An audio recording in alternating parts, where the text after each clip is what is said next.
இயேசு உங்களை நேசிக்கிறார். பிரியமானவர்களே, இந்த நாள் ஆண்டவர் நம்மளோடு பேசும்படியே வேதத்திலிருந்து ஒரு 3 வசனங்களை கூட வாசித்து ஆண்டவர் நம்மளோடு இடைபடுகிற காரியத்தை பார்ப்போம். அது புலம்பல் புஸ்தகம் 3வது அதிகாரம் 25, 26, 27 வசனங்கள் இப்படியாக சொல்லுகிறது. தமக்கு காத்திருக்கிறவர்களுக்கும் தம்மை தேடுகிற ஆத்மாவுக்கும் கர்த்தர் நல்லவராய் இருக்கிறார்.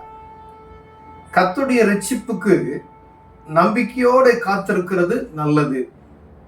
தன் இளம் பிரயாணத்தில் நுகத்தை சுமக்கிறது மனுஷனுக்கு நல்லது. பிரியமானவர்களே, ஆண்டவர் அவருடைய சமூகத்துல யார் காத்திருக்கிறார்களோ, அவரை தேடுகிற ஆத்துமா,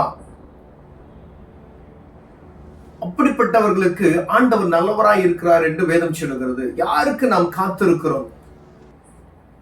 கர்த்தருக்கு காத்திருந்து புதுபலன் அடைந்து கழுகுகளை போல சட்டைகள் அடைத்து உயர பரப்பார்கள் அப்படின்னு கர்த்தருக்கு காத்திருக்கும் பொழுது எத்தனையோ இடங்கள்ல போய் ஒரு அதிகாரியை பார்க்கணும், ஒரு வேலை ஸ்தலத்துல போய் ஒரு எஜமானனை பார்க்கணும், இல்ல ஒரு மேனேஜரை பார்க்கணும்னா காத்திருக்கிறோம், மணிக்கணக்கில் காத்திருக்கிறோம்.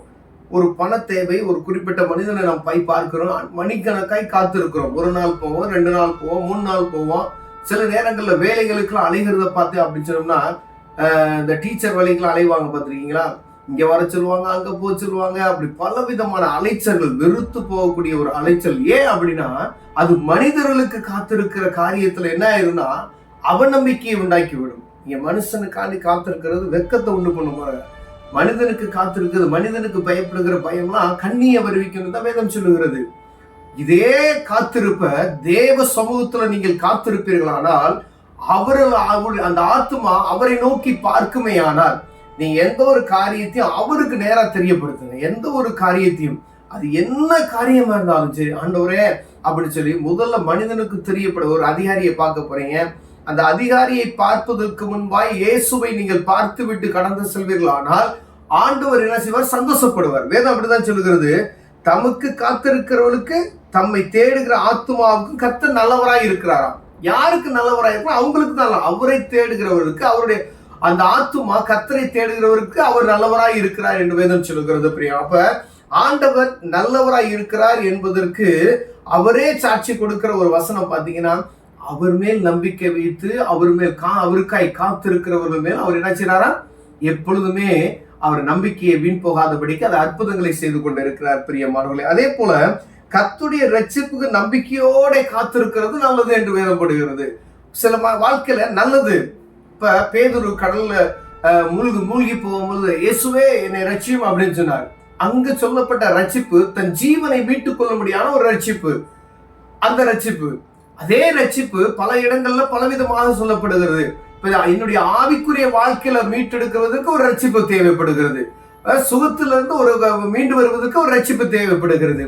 இந்த ரட்சிப்புன்ற வார்த்தை அநேக பதங்கள்னாலே நாம் பார்க்க முடிகிறது. பிரியமானவர்களே, அப்ப பாருங்க, கர்த்தருடைய ரட்சிப்புக்கு நம்பிக்கையோடு காத்திருக்கிறது நல்லது. அப்படின்னா எந்த ஒரு காரியமும் கர்த்தரால் வரக்கூடிய ரட்சிப்பு அது நல்லது. அப்ப உலகத்திலால வரக்கூடிய ரட்சிப்பு இருக்கிறது என்பதை நான் புரிந்து கொள்ள வேண்டும். அப்ப உலகத்துல வரக்கூடிய ரட்சிப்பு நல்லதா இருக்குமா அப்படின்ற நம்ம ஒரு சில காரியங்கள் நல்லதா இருக்கும், சில காரியங்கள் என்ன செய்யும், அது நல்லது இல்லாதது போல காணப்படும். ஆனா கர்த்தருடைய ரட்சிப்பு நமக்கு நல்லது. அவருக்கு காத்திருந்து அவருடைய ரட்சிப்பை தேடி அலைகிறோம் பார்த்தீங்களா? ஆண்டவர் என்னை ரட்சிப்பார் என்ற நம்பிக்கையோடு நம்ம காத்திருந்தோம்னா அந்த காத்திருப்பு நல்லது என்று வேதம் சொல்கிறது. பிரியமான அநேக நேரங்கள்ல நம்ம ரட்சிப்புக்கு ஒரு காரியத்துக்கு, இப்ப டாக்டரை நோக்கி பார்க்கிறோம்னு வச்சுக்கோங்களேன், டாக்டரை பார்ப்பது தவறல்ல.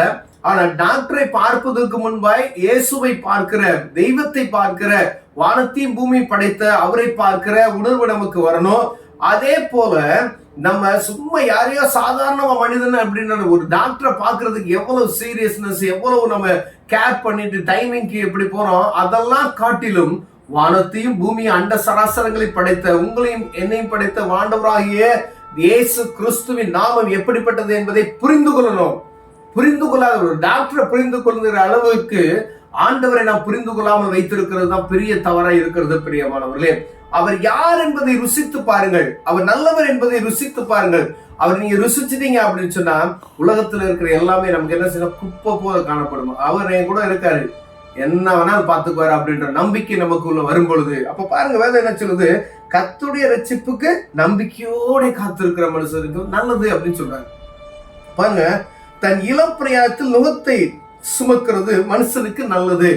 வாலிப பிரயாணத்துல அநேக பேர் என்ன செய்வாங்க, பிள்ளைகளை வளர்க்கும் போது கஷ்டப்படக்கூடாது, அப்படி படக்கூடாது, இப்படி பட, நம்ம எல்லாம் ஏன்னா நம்ம தான் கஷ்டப்பட்டு வந்தோம் அப்படின்ற உணர்வு நமக்கு இருக்கிறது.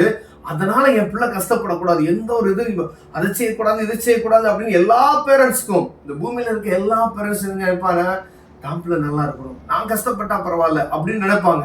ஆனா வேதம் சொல்லுகிறது, இளம் பிரயாயத்தில் நுகத்தை சுமப்பது அவனுக்கு நல்லது, மனுஷனுக்கு நல்லது. மனிதனாய் பிறக்கப்பட்ட எல்லா மனிதனுக்கும் ஆண்டவர் சொல்லுகிற வார்த்தை என்னன்னு பாத்தீங்கன்னா, இளம் பிரயாயத்தில் வாலிப பிரயாயத்துல நுகங்களை கஷ்டங்களை சுமக்கிறது நல்லது. அப்படி கஷ்டங்களை சுமந்து அவன் வரும்பொழுது தெளிந்து அவன் வாழ்க்கையை சீரமைத்துக் கொள்ள முடியும். அடிபட்டு உதப்பட்டு அங்க அழிந்து இங்க வேலை கிடைக்காம இப்படி எல்லாம் நான் பார்த்தானா என்ன செய்ய முடியும், ஒரு உயர்வான நிலைக்கு வரும். எடுத்ததுமே தூக்கி மேல உட்கார வச்சு அவனை பெரிய ஆளா அப்படி ஆக்கணும் அப்படின்னு சொன்னா அநேக விஷயங்கள் என்ன செய்ய முடியாது, கத்துக்க முடியாது. அப்ப உலகத்துக்குள்ள போய் அவை நல்லது கெட்டதெல்லாம் பாக்குறான், அங்க பாக்குறான் இங்க பாக்குறான். அப்ப நுகங்களை ஒரு சாப்பாடு, ஒரு வேளை சாப்பாடுனா என்ன, தூக்கம்னா என்ன, பணம்னா என்ன, இவைகள் எல்லாம் அந்த நுகங்களை சுமக்கும் பொழுது அவன் தெளிவுள்ள ஒரு மனிதனாய் பார்க்கப்படுகிறான். பிரியமானவர்களே, ஆண்டவர் சொல்றாரு, வாலிப பிரயாணத்துல உன் இளம் பிரயாணத்துல நுகத்தை சுமக்குது அவன் மனுஷனுக்கு நல்லது என்று சொல்லுகிறது. இப்ப 3 விதமான நல்ல காரியங்களை ஆண்டவர் நமக்கு சொல்லி கொடுத்திருக்கிறார். ஆண்டவருக்கு காத்திருக்கு, அவருடைய ரட்சிப்புக்கு காத்திருக்கிறது மனுஷனுக்கு என்ன செய்தா நல்லது. அவனுக்கு நல்ல காரியங்களை ஆண்டவர் செய்ய வல்லமையிலான இருக்கிறார். அதே போல இளம் பிரயாணத்துல நுகத்தை சுமக்கிறது என்னது, ஆண்டவர் சொல்றாரு நல்லது என்று. அதே போல அவருக்கு காத்திருந்து ஆண்டவருக்கு காத்திருக்கிறது எவ்வளவு இன்பமானது என்பதை ஆண்டவர் சொல்லியிருக்கிறார். அப்ப மனுஷனுக்கு காத்திருக்கிறதுக்கும் ஆண்டவருக்கு காத்திருக்க வித்தியாசத்தை நாம் புரிந்து கொள்ள வேண்டும். அவருக்கு காத்திருக்கும் போது ஆண்டவர் அந்த காரியத்தை வாய்க்க வல்லமையுள்ளவராக இருக்கிறார். கண்களை மூடுவோம், ஜெபம் செய்வோம். அன்பின் தகப்பனே, அருமையான நாளுக்காய் ஸ்தோத்திரம் ஆண்டவரே. அப்ப உண்மையே நோக்கி பார்க்கிற இருதயத்தை எங்களுக்கு தாங்க. முதலில் தேவனுடைய ராஜ்யத்தையும் அவர் நீதியும் தேட எங்களை கற்றுக்கொள்ளும். இயேசுவின் நாமத்தில் பிதாவே, ஆமென்.